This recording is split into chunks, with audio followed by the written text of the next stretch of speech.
Hi friends, मी रश्मी आणि life is a beautiful journey ह्या माझ्या यूट्यूब चॅनलवर तुमचं अगदी मनापासून स्वागत आहे. फ्रेंड्स, भूतकाळात रमणारी लोकं म्हणजे आपण सगळे हो, म्हणजे भूतकाळातच तर आपण जास्त वेळ असतो, बरोबर ना?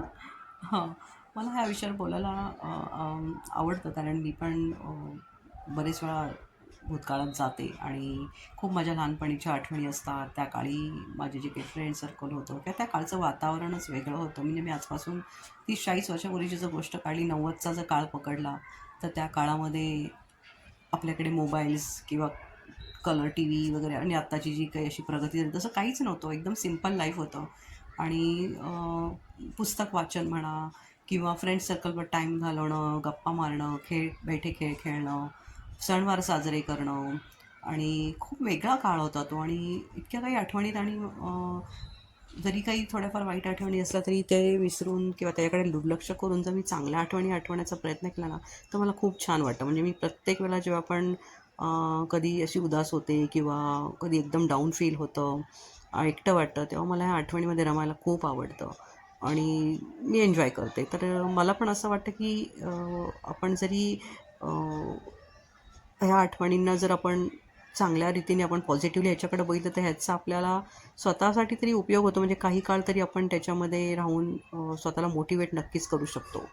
तर आजकालच्या धकाधकीच्या जीवनात आपला एक साथी येतो म्हणजे आपला मोबाईल आणि सोशल मीडिया, ज्याच्यावर आपण 24 तास 24 आवर्स आपल्याला ते अलर्ट असतो आपण त्याच्या बाबतीमध्ये. आणि लोकांशी प्रत्यक्ष बोलण्यापेक्षा आपण मोबाईलवरच सगळे मेसेज थ्रू, मेल थ्रू असं आपण किंवा फोनवर बोलत असतो. म्हणजे प्रत्यक्ष भेटायचं आपल्याला त्यांच्याकडे जाण्याचे वेळ पण नसतो. आणि आजकाल ते खूप प्रकार कमी पण झालेले आहेत. म्हणजे कुणाकडे जायचं असेल तर आपल्याला त्यांना विचारावं लागतं की बाबा तुमच्याकडे वेळ आहे का? तर अपॉइंटमेंट घेतल्यासारखं आजकालची परिस्थिती झाली आहे. पूर्वी असं होतं का हो, शेजारच्या घरी आपण सहज आपल्या घरातल्या कपड्यांनिशी जरी जाऊन बसलो तरी लोक आपल्याला या बसा बोलायचे, चहा पाजायचे. पण आजकाल तसं नाही राहिलेलं आहे. आजकाल तो सहजपणा राहिलेलाच नाही आहे. म्हणजे आज शेजारी कोण राहतं हे सुद्धा आपल्याला माहीत नाही आहे.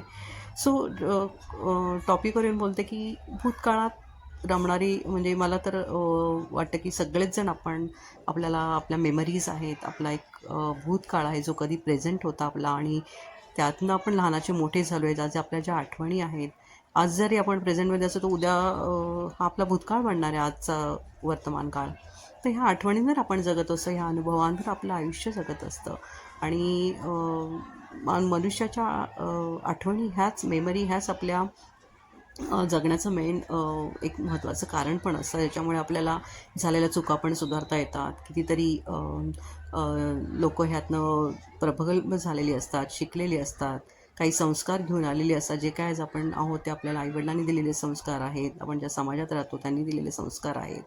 तर आठवणी ह्या वाईट किंवा चांगल्या ह्याच्यामध्ये न तोलता आपल्या जे काही मेमरीज आहेत, त्याचा जर उपयोग आपण जर पॉझिटिव्हली केला तर आपण नक्कीच आपल्या आयुष्यामध्ये त्याचा उपयोग करून घेऊ शकतो आणि आपण खरोखर रमतो. तुम्ही बघा की कित्येक वेळा आपण असे झोपलेले जरी असं तरी आपल्या मनामध्ये नकळतपणे आपण पास्टमध्ये जातो. मग आपल्याला आपले फ्रेंड्स आठवतात. कितीतरी फ्रेंड्सची नावं पण आपल्याला माहीत नसतात. ती शाळा आठवते, ते पटांगण आठवतो, तो नदीचा म्हणजे नदी किनारा आठवतो.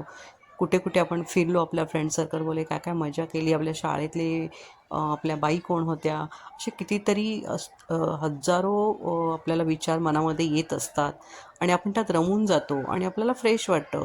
आणि काही कटू अनुभव असतील तर ते पण आपल्याला विसरता येत नसतील, पण जे होऊन गेले ते बदलू नाही शकत. त्यामुळे आपण त्याच्याकडे जास्त लक्ष न देता जर भूतकाळ थोड्या काळापुरता जर रममाण झालं तर त्यात वाईट काहीच नाही आहे. आणि अशी मी कित्येक लोकं बघितलेली आहेत की तुम्ही बघा ना, कुठेही जा, कुठेही तुम्ही गप्पा मारा, कधी ना कधी आपण थोड्या वेळासाठी तरी त्या भूतकाळात जातोच. म्हणजे हा आपल्या आयुष्याचा एक अविभाज्य भाग आहे. त्यामुळे एन्जॉय करायला काहीच हरकत नाही आहे. आणि काहीतरी चांगलं घेऊन जर आपण शिकलो त्यातनं, तर आय थिंक भूतकाळसुद्धा खूप सुंदर आहे. आणि आजचा वर्तमान काळ जर आपण त्या चांगला जगायचं असेल तर आपल्या चांगल्या आठवणींचा उपयोग करून आपण जर त्यातनं काही शिकलो, तर आजचा वर्तमान कोळद्या भूतकाळ होणार आहे. त्यामुळं अवश्य आपण रमायला हवं असं मला वाटतं. तुम्हाला जर हा व्हिडिओ आवडला असेल तर नक्की तुम्ही ह्याला लाईक, सबस्क्राईब आणि शेअर करा. Thank you so much.